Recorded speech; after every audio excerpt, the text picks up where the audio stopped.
Hi everyone and welcome to my channel. Today I'm going to be talking about the 7 things minimalism has taught me. Several years ago I started my minimalism journey.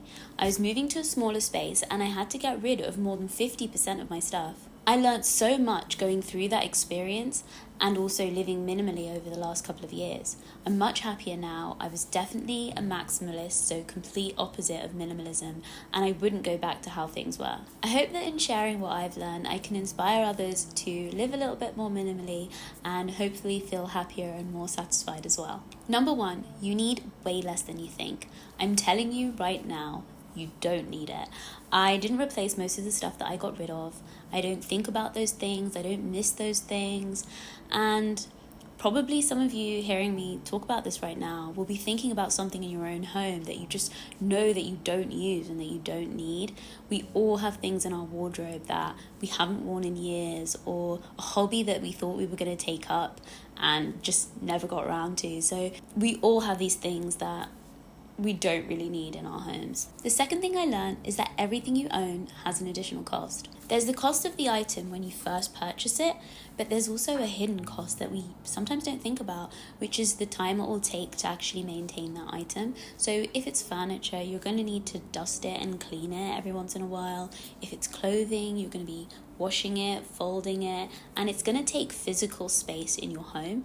And that space actually does come at the cost of something. So having an additional table, for example, in your living room can mean that you then lose the space that you could use to do exercise in your home or do yoga in your home if that's something that you want to do. So I really think it's important to think about these things. It's really easy when a friend or a family member offers up a piece of furniture and you just think, oh yeah, well I have the space for it, why not? And this might sound a bit dramatic, but I think that things can even cost you your dreams. So if you're into luxury items, a few bags could be the same as a trip of a lifetime, or could have the same cost as a course that you want to do that could really change your life. Number 3, it's a lot more relaxing and calming to have a home with less stuff in it. I know this through my own experience. In my previous home, there were things everywhere, so skincare and makeup out on my dressing table, and wardrobes and cupboards and ottomans for my clothes, and all of these things everywhere were just very visually stimulating, and it was very draining. Now in my current home, it's so nice when I come home after a long day at work to just feel that spaciousness and not have so many objects around me and creating that stimulation. Friends have even commented on this when they've come over about how calming the space is and how good they feel there. Another observation I've made is when I decorate my house for Christmas or Halloween, I do really love having fairy lights and all the decorations around,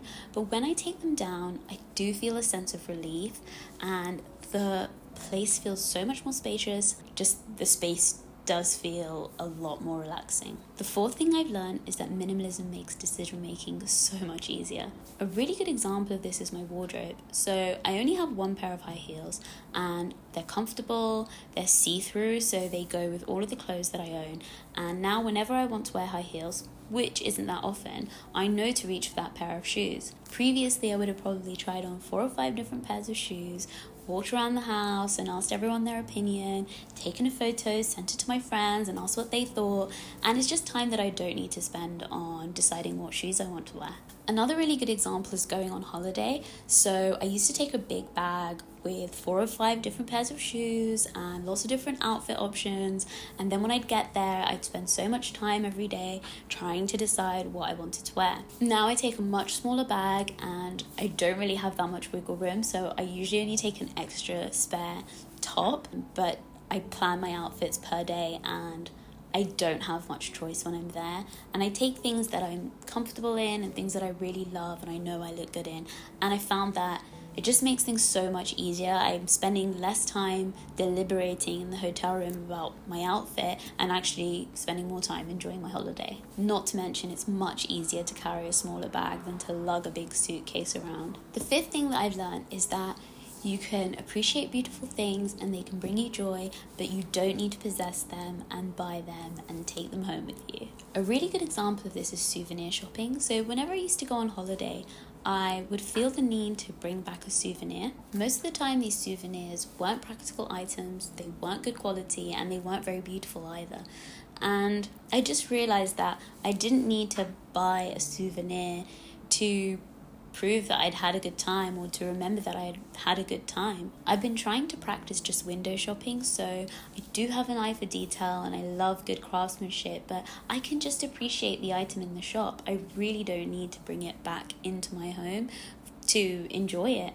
I really like perfumes as well, but now I've realized that if I go out, if I smell a nice perfume, I don't have to buy it. I can take the knowledge home. I can remember that I really liked vanilla or patchouli and use that when I'm buying a perfume in the future. But if I already have one at home, there's no need in that moment to buy that particular one. I'm sure that I will find one just as lovely the next time I'm out shopping. Number 6 is that minimalism has allowed me to create deeper connections with others. It's created opportunities for me to actually borrow and share things with friends. I don't really have many evening dresses or evening wear because occasions like weddings and parties don't really come up that often.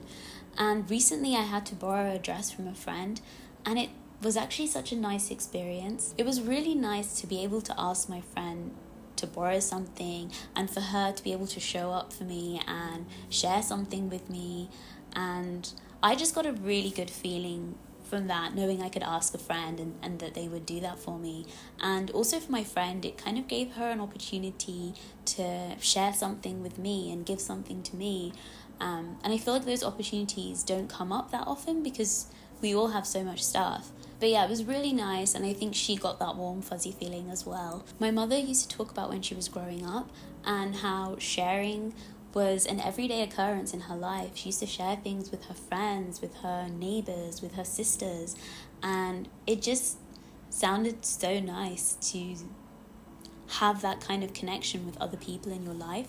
And the 7th thing that I've learned is that people are more important to me than things. I think the fact that I'm much happier now with less stuff just proves that. I have much more time now to spend that with friends and family. It's really easy to just invite people over without worrying about tidying my space because I have less stuff. So yeah, minimalism has really allowed me to just focus on what's most important to me.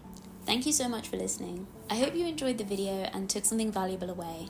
Let me know what you think in the comments. I'd really love to hear what you agreed with, disagreed with, and what minimalism has taught you. Please subscribe to my channel if you want to see more content like this.